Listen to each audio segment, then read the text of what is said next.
డార్లింగే ఓసినా డార్లింగే అంటూ మిర్చి cinema audio release అయినప్పటి నుంచి నేను వెంటబడుతున్నానే. ఆ సినిమా ఆడియో రిలీజ్ 1 year అయింది. కనీసం నీ మొహం కూడా నాకు చూపించలే డార్లింగ్. ఎప్పుడు చూపిస్తావా డార్లింగ్? ఇప్పుడు చూపిస్తావా? సారీ రా, బాహుబలి ఓపెనింగ్ రోజున ఒకడు దొరికాడు. ఆ సినిమా రిలీజ్కి మీ ఇద్దరిలో ఎవరికో ఒకరికి నా ఫేస్ చూపిస్తా. డార్లింగ్, మన కాలేజీలో చేరినప్పుడు నేను ఫైనల్ ఇయర్లో ఉన్నాను. అయినా నీ ప్రేమ కోసం ఎగ్జామ్స్ మిస్ అవుతూ ఈ కాలేజీలోనే కంటిన్యూ అవుతున్నా. ఇది మన ఇద్దరికి లాస్ట్ ఇయర్. ఏమంటావు darling? Sorry darling, last year join అయిన రాహుల్ గారు నీ స్కోడా కన్నా రేంజ్ రోవర్ మెయింటైన్ చేస్తున్నాడు. హలో, హాయ్ రాహుల్, ఇక్కడ మా కజిన్ బ్రదర్తో ఉన్నా. Okay bye. నీకోసం మా డాడీని ఎదిరించాను, మా మమ్మీని కాదన్నాను, కాళ్ళు కడిగి కోట్లు కొమ్మరిస్తానన్న పార్టీని పక్కన పెట్టాను. నా ప్రపోజ్ సంగతి ఏం చేసావు లడ్డు సమంత? చూడు నాని, నీకు నచ్చిన నా కోసం ఎన్నో త్యాగాలు చేసావురా. మరి నాకు నచ్చిన సంతోష్ కోసం నిన్ను త్యాగం చేయనా? చూసారుగా, నిన్న మొన్నటి దాకా మగవాళ్ళు ఆడవాళ్ళతో క్రికెట్ ఆడుకున్నారు. సీన్ రివర్స్ అయింది. ఇప్పుడు ఆడవాళ్ళు మగవాళ్ళతో ఫుట్బాల్ ఆడుకుంటున్నారు. So beware of girls. 1 second. Camera, follow me. Hi, excuse me. Hi boss. Your good name please? I'm Dilip. Situation చూశారు కదా, మీరేమంటారు? ప్రతి జనరేషన్లోనూ సీన్ రివర్స్ అవుతూనే ఉంది. పురాణ కాలంలో పార్వతీదేవి పరమేశ్వరుని కోసం తపస్సు చేసింది. ప్రబంధ కాలంలో వరుదిని ప్రవరాఖ్యుని వెంటపడింది. ఇప్పుడు కూడా సేమ్ సిచ్యువేషన్.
ఇతని పేరు విక్రమ్.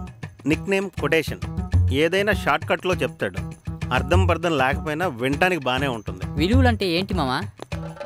గుండు ఉండేవాడికే జుట్టు విలువ తెలుస్తుంది, బండున్నవాడికే పెట్రోల్ విలువ తెలుస్తుంది, పని పాట లేని వాడికి ఫ్రెండ్ విలువ తెలుస్తుంది, అంతే. ఇతని పేరు రామ్. Nick name flash. ఇతని నాన్నకో స్టూడియో ఉంది, వీడికో కెమెరా సెల్ ఉంది. మనోడు ఈ మధ్యనే తీసిన అద్భుతమైన వీడియో చూడండి.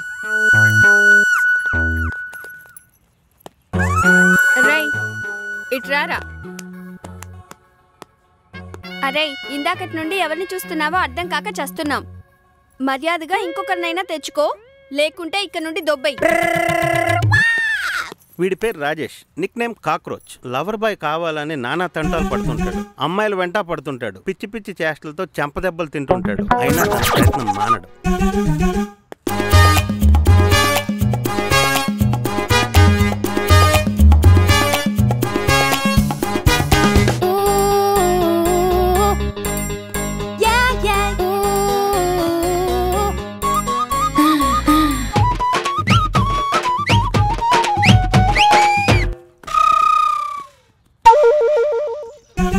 పెర్ఫార్మెన్స్ మీకు నచ్చిందా?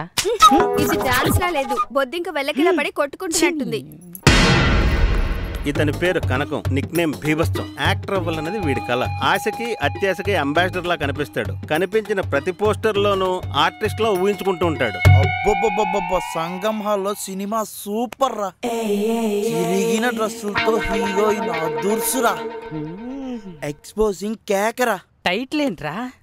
కత్తెరా. స్టోరీ ఏంట్రా? సినిమా మొత్తం ఒకే సీన్. అరే కొంచెం షార్ట్ కట్ లో చెప్పరా. స్టోరీ ఏంటంటే హీరో హీరోయిన్ తో నిన్ను రేప్ చేస్తా అంటాడు. ఓకే నేను సహకరిస్తా అంటుంది హీరోయిన్. అప్పుడు అది రేప్ ఎలా అవుతుందిరా? అదే ట్విస్ట్. ఆల్రెడీ ఆమెకు ఎక్స్పీరియన్స్ ఉందని హీరోకి తెలీదు. ట్విస్ట్ ఓకే, తర్వాత హీరోయిన్ బట్టలు బ్రాండెడ్ అవడం వల్ల ఎంత పెరిగినా చినగవు. హీరో ఏం పీకలేడా? అందుకే హీరోయిన్ పీకింది బట్టల్నా? బొడ్లోంచి కత్తెరను. కత్తెర దేనికి? కట్ చేయడానికి. వేటిని? బట్టల్ని. ఎవరివి? తనవే. ఆ తర్వాత ఎక్కడెక్కడ కట్ చేయాలో తనే చెప్తుంది. కట్ చేసిన ప్రతి చోట ముద్దు పెట్టాలని కండిషన్ చెప్తుంది. ఫస్ట్ ఎక్కడ కట్ చేసిందిరా? నడుం దగ్గర కట్ చేస్తుంది. తర్వాత పెదవు దగ్గర కట్ చేస్తుంది. అబ్బా నీ అబ్బా, అక్కడేం ఉండదు కదరా. హీరోయిన్ సిగ్గుతో చున్నీ కప్పుకొని వచ్చింది. పాపం అమాయకురాలురా. పెదవ నుంచి మెల్లగా కిందికి వచ్చాడు. మెడదాకా కాదు, తొడదాకా. సీన్ అదిరిందిరా. నేను అంతవరకే చూశాను రా. నీ అబ్బా సగంలో ఉదేసి ఎక్కడికి వెళ్ళావు? బాత్రూమ్ వెళ్ళాను రా. ఏం చేస్తున్నాను సేపు బాత్రూమ్ లో? నీకు లేదా? ఏంటి మైండ్ ఉంది? లేదు, దొబ్బింది. అసలు నా అంబిషన్ ఏంట్రా? యాక్టర్ అవ్వాలనేగా. అందుకే బాత్రూమ్ లోకి వెళ్ళా. హీరో హీరోయిన్ ఎక్స్ప్రెషన్స్ ప్రాక్టీస్ చేశా. రేప్ చేస్తా. ఆపు. ఇతను రవి, డైరెక్టర్ కావాలన్నది ఇతని అంబిషన్. సినీ ప్రపంచంలో ఎంట్రీ అంత ఈజీ కాదు, కానీ సంకల్పం ఉంటే అనుకున్నది సాధించడం ఈజీ అవుతుందనే ఇతని నమ్మకం. హాయ్. హాయ్. హాయ్ రవి. ఎక్కడికి రా? బయటికి రా. క్లాస్కి రారా? సినిమాకి రా. ఏ సినిమాకి రా? సినిమా. ఆ సినిమా అంటే అందులో డైలాగ్స్ కంటే ఎక్స్ప్రెషన్స్ ఎక్కువ ఉంటాయి. నువ్వు రావా? ఓకే సరేరా. దాసు కొంచెం ఆ గ్లాస్ అందుకోమ్మా. పక్కనే ఉంది సార్, అందుకోవచ్చుగా. అలవాట్లేదు దాసు, ఇంట్లో అన్ని పనులు మా ఆవిడే చేస్తుంది. ఈరోజు కూరలు ఏం తెచ్చారు సార్? బాక్స్ తెరిస్తేనే కదరా తెలిసేది. మీకేంటి సార్ మహారాజులు, మినిమం 3-4 కూరలు ఉంటాయి. అది సరే, ఇంతకు నువ్వేం తెచ్చావురా? సోలో దగ్గర ఏముంటాయి సార్, ప్రియా పచ్చళ్ళు తప్ప. ఈ పచ్చళ్ళతో చచ్చే బదులు నువ్వు పెళ్లి చేసుకోవచ్చుగా. నీకు 4 రకాల కూరలు వస్తాయి. హలో, ఎవరు నువ్వు? నా గురించి తర్వాత. అవునా, మ్యాటర్ ఏంటి? మీరు చాలా అందంగా ఉన్నారు. అయితే నిన్ను ప్రేమించి పెళ్లి చేసుకోవాలా, పెళ్లి చేసుకుని ప్రేమించాలా? చెప్పు తెగిదాకా కొట్టినా, తెగిన చెప్పుతో కొట్టినా? థింక్ చేసి చెప్తా. పాప పడిపోయిందంటవా? ఏం జరిగిందిరా? నేను చెప్తాను కాదు, చూపిస్తాను. బొమ్మను గీస్తే కుక్క అయ్యింది, దగ్గరకెళ్తే బౌ బౌ అంది, బిస్కెట్ వేస్తే పిక్కే పిక్కే పీకింది, బాగే తూలే తూలే తీరింది. నవ్వండి రా బాగా నవ్వండి. నాకు ఒక టైం వస్తుంది, అప్పుడు చెప్తా మీ పని. ఏంటి స్వాతి నీకు లవ్ లెటర్ రాసిందా? ఎలా రా? అంటే ముందు నేను రాశాను, ఇప్పుడు తనిచ్చింది. నమ్మలేకపోతున్నారా నువ్వు చెప్పింది నిజమని? నువ్వు ఈ లెటర్ నీ చేతి చదివించాలని ఇంతవరకు చదవలేదు. ఈ లెటర్ చదివి నువ్వు కుళ్ళి కుళ్ళి చావాలి. సారీ రా, నేను చదవలేను. కుదరదురా, నువ్వే చదవాలి. చదువు కనకం, చదువు. రే రాజేష్, నువ్వేమన్నా మహేష్ బాబులా ఉన్నావు అనుకుంటున్నావా? నువ్వు నాకు లవ్ లెటర్ రాశావు. గుట్కా తిన్న ముఖేష్లా ఉన్నావు. ఓసారి అద్దంలో చూసుకో. నా పేరు రాజేష్. బహుశా మీతో నేను మళ్ళీ మాట్లాడుతానో లేదో తెలీదు. ఎందుకంటే సంవత్సరం నుంచి ఒక అమ్మాయిని ప్రేమిస్తున్నాను. అప్పటి నుంచి దరిద్రం కొట్టేసింది భయ.